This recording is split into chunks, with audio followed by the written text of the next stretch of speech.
All right, guys, welcome back to Obsessed with Skincare. I am your host, Amanda, also known as the Skincare Badass. So a couple days ago, I had talked to you guys about what to look for when choosing the right med spa. So now I want to talk to you about diving a little bit deeper. What do you look for when you're choosing the right provider? You guys, this is huge. We talked about a couple days ago, like I said, that it should be like dating. Your provider should be like your girl. I mean, they should know all the things about you. What's the thing that they say? You never lie to your attorney and your doctors, right? Because they always have your back. Same thing with your technician, right? Whether it's your nurse injector or your esthetician, you do not want to lie to these people. Not about the medication that you're taking, not about the sun exposure you just recently had. You want to have like the most amazing relationship with your provider. And with that takes time and takes trust and takes a lot of questions. So here's a couple of things you should be looking for when choosing a provider. First off, you want to make sure that they are licensed and certified and what they're actually doing.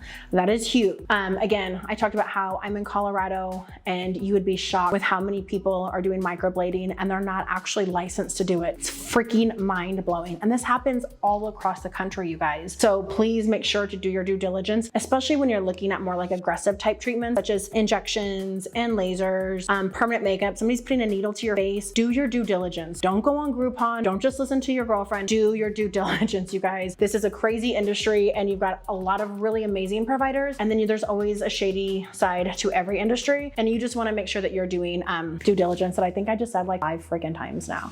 Okay, so you want to ask them about their personal philosophy on skincare and how they take care of themselves, right? If you are somebody who does not believe in Botox or injections and you want to stay all natural, you're probably not going to want to go to a nurse injector who has big fake lips and who looks very plastic. Not to say that's a bad thing. I love those injectors. Those are my people.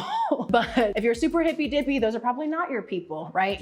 So understanding the philosophy of your provider is really, really, really important, right? You might want to go to a nurse injector that is all about microneedling and PRF, right? Those are way more natural routes to go, but you've got that option, right? Not everything is black and white. We live in a world full of gray. So make sure that the provider you pick matches your shade of gray, okay? So another thing you want to check is their professional demeanor. So my sister's a hairdresser and she'd always say, you don't want to go to a hairdresser and their hair's like wet and like sloppy and their roots are like this long, right? You just don't want to go get your hair done by that person. So when it comes to your aesthetic provider, whether it's a nurse injector, laser technician, or your esthetician, you want to make sure they have a professional demeanor. Now, I want to do like a little caveat with this because estheticians out there, I think that they have to have perfect skin. And it's really sad because then they feel really bad about themselves when they don't have perfect skin because then they feel like people won't trust them. It's not that they have to have perfect skin. We're all human beings. We all have flaws, right? We all have inconsistencies in our skin.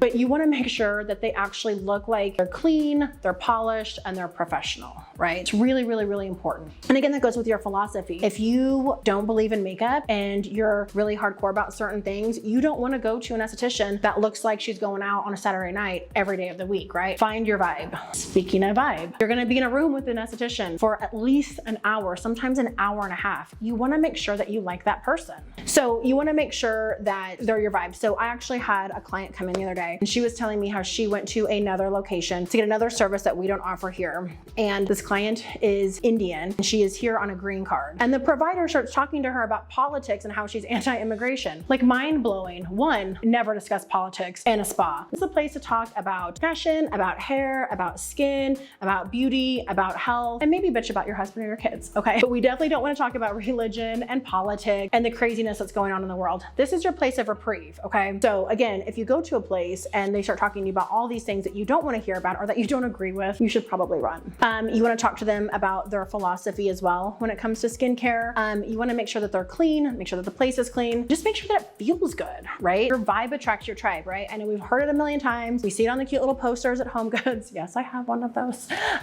But it's for real. You don't want to spend an hour with somebody that you just don't like. So think about that. When you're talking about having somebody touch your face on a consistent basis and really help guide you through a long-term journey, because that's what skin health is, you guys. It is a long-term journey. It is not you just get a couple facials and you're healed. How do I keep my skin healthy and strong and beautiful and glowing forever, right? So you want to have a really strong relationship with this person and you just want to make sure that the vibe fits. So always do a consultation. Usually they're free. If not, if there is a charge, that charge should at least go to whatever your first service is. So double check on that too. If they say it's a $100 consultation fee and it's only 30 minutes and that doesn't go toward the services, if you feel like blowing $100, more power to you. If you feel like that's not worth your time, then you look for another place. You guys, there's a ton of spas in the world, a ton of med spas, a ton of providers. There is somebody for everybody. So just make sure you do your due diligence. Probably the 10th time I said that word today. And make sure you check with everybody, right? I'm here for any questions that you guys might have. At Purity Skin Studio, we always do complimentary consultations. We really want to respect and value everybody's time, and we're true believers in education. If you guys found this content helpful today, please click below, hit subscribe, give me all the deets on your favorite providers, what you've loved and what maybe you haven't loved with providers. Can't wait to hear from you guys.